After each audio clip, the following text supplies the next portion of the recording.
Monsieur le Président, mes chers collègues, la décision modificative du budget 2020 que vous nous proposez découle très largement du plan de relance régional qui occupe une place quasi hégémonique.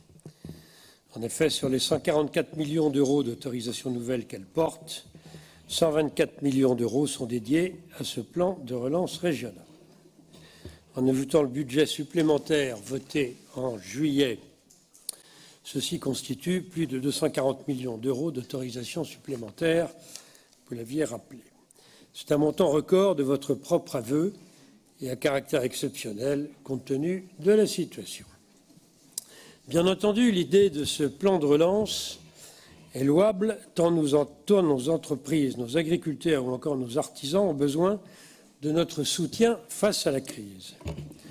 On ne vous reprochera pas de soutenir notre économie, Monsieur le Président, mais on peut regretter le million d'euros, par exemple, de dépenses supplémentaires consacrées à l'économie sociale et solidaire, déjà trop largement subventionnées. De même, on note avec attention les 8,2 millions d'euros pour des travaux d'urgence liés au réseau ferroviaire, car cela pose à nouveau le problème du désengagement de l'État et de la SNCF dans ces travaux indispensables. En période de crise, ce désengagement risque de devenir un véritable gouffre financier pour la région. Nous espérons d'ailleurs que les négociations en cours avec la SNCF, en ce qui concerne la diminution des dépenses de fonctionnement dues à la crise, aboutiront à des économies pour la région. Et nous ne pouvons que vous encourager à faire preuve d'une grande fermeté à l'égard de la SNCF. Mais ce qui nous inquiète gravement, vous vous en doutez, c'est la situation financière de la région à court et moyen terme. En effet, la région a déjà subi une perte de recettes brutales de 119 millions d'euros en cours d'exercice.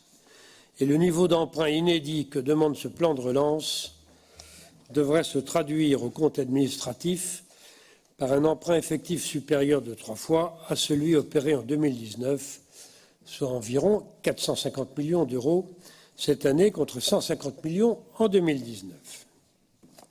Il est clair que notre situation financière se dégradera largement en 2020, vous en convenez vous-même, et vous estimez d'ailleurs que notre capacité de désendettement va passer de 4 ans et demi à plus de 9 ans.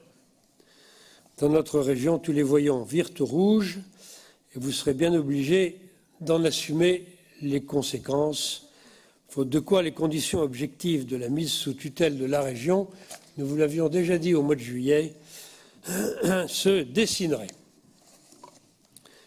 Nous avions déjà alerté, oui, je disais en juillet, lors du vote du budget supplémentaire sur cette réalité dramatique. Certes, ce plan de relance était bel et bien indispensable, mais il doit impérativement être accompagné d'une baisse des dépenses, grâce à des économies de bon sens pour éviter un désastre financier. De nombreuses pistes avaient été proposées par notre groupe à plusieurs reprises, à de nombreuses reprises même, tout au long du mandat, que ce soit sur le Césaire, la coopération internationale ou la vie associative. Certes, vous nous direz que ce sont là des dépenses quelque peu faibles par rapport à l'ampleur du problème, mais tout de même, il y en a d'autres. Ce qui nous semble urgent aujourd'hui, c'est une baisse significative des dépenses de fonctionnement de la région, alors qu'elles n'ont fait qu'augmenter depuis le début du mandat. Un véritable scandale quand on sait que ces nouvelles grandes régions avaient été vendues comme des sources d'économie. Nous le répéterons inlassablement. Vous êtes prisonniers de votre idéologie socialiste, de la dépense publique. Toujours plus de dépenses, toujours moins d'économies. Il est également temps de faire le point sur la multiplication des structures, des organismes, des associations, des plans d'action ou des conventions dont le nombre ne cesse d'augmenter d'année en année, et ce au détriment de la lisibilité et de l'efficacité de l'action régionale. Combien de doublons, combien de créations inutiles qui pèsent fortement sur nos finances au moment où l'on ne peut plus se le permettre. Le pire étant le coût exorbitant de cette sorte de millefeuille structurel. En formation professionnelle, on déplore par exemple que 25,5 millions d'euros supplémentaires, en plus des 502 millions déjà contractualisés pour 2019-2022, soient consacrés au pacte avec l'État pour la formation, cet énième avatar des plans de formation et autres plans pour l'emploi qui n'ont pas fonctionné ou mal depuis 30 ans. Sur l'écologie, on ne compte même plus le nombre de structures qui s'empilent les unes sur les autres. Le tout avec l'argent du contribuable, bien entendu.